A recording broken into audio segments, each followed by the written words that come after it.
Hello friends, என்னோட colleague ஒருத்தர் இந்த மாதிரி ரொட்டி ஊருக்கு போயிட்டு வரும்போதெல்லாம் கொண்டு வருவார். ஜஸ்ட் கடைகளில் பக்கத்து வீடுகளில் எல்லாம் வந்து செஞ்சு விற்கிறாங்களாம்.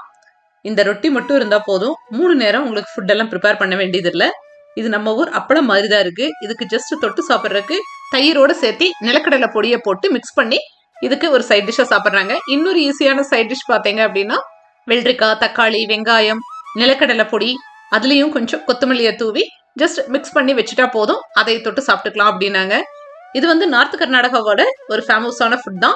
ஃப்ரெஷ்ஷாக நம்ம சப்பாத்தி செய்கிற மாதிரி தினம் சோள ரொட்டியை செய்யாமல் இந்த மாதிரி லாங் டைம் வர மாதிரி ஒரு 6 மாதத்துலேருந்து 1 வருஷம் வரைக்கும்லாம் இது கிடையாதான். அதுவும் ட்ரிப் எல்லாம் போகும்போது மூட்டை கணக்கில் எடுத்து வண்டியில் போட்டுக்குவாங்களாம். வேற எந்த இடத்துலையும் ஹோட்டல் செலவில்லாமல் இதை மட்டும் சாப்பிட்டுட்டு ஈஸியாக செலவில்லாமல் ஊர் வந்து சேர்ந்துருவோம் அப்படின்னாங்க. ரீசெண்டாக நம்ம ஊரில் ராமேஸ்வரத்துக்கு அவங்க ஊர்லேருந்து வரும்போது கூட பெருசா ஹோட்டல் செலவெல்லாம் இல்லாம இந்த ரொட்டியோடவே நாங்க வந்து சமாளிச்சுட்டு திரும்பி வந்துட்டோம்னு சொன்னாங்க. ஆனா நம்ம ஊர்ல இந்த மாதிரி ஒரு ஃபுட் எதுவும் இல்லைன்னு நினைக்கிறேன்.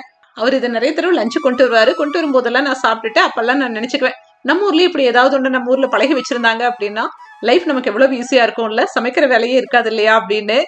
3 நேரமும் எதையும் பெருசா சமைக்கலைன்னாலுமே இதை மட்டுமே வச்சே கூட லைஃப் ஜாலியா லீட் பண்ணிடுவோம் நாங்க அப்படின்னாங்க. நம்ம ஊர்ல வகை வகையா சாப்பிட்டு பழகின நமக்கு இது ஒரு அப்பளம் மாதிரி தான். வயிறெல்லாம் நிறையாது, ஜஸ்ட் ஒரு சைட் டிஷ் மாதிரி தொட்டு சாப்பிட்டுக்கலாம். நானும் யோசிச்சு பார்த்தேன், தமிழ்நாட்டுக்குள்ள இந்த மாதிரி ஃபுட் ஐட்டம்ஸ் ஏதாவது இருக்குதான்னு சொல்லிட்டு.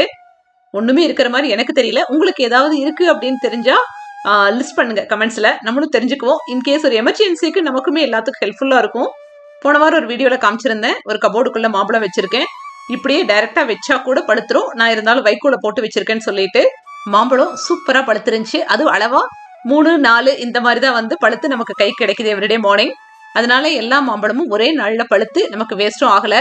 கொடுக்கும்போதே சொல்லியிருந்தாங்க, கொஞ்சம் பச்சையாக தான் இருக்கும், லைட்டாக கலர் வந்ததும் கட் பண்ணிடுங்க, இல்லைன்னா வந்து அழுகிரும்னு சொல்லிட்டு. ஸோ அதே பக்குவத்தில் கட் பண்ணிட்டேன். இது வந்து இமாம் பசந்த் அப்படிங்கிற ஒரு வெரைட்டி.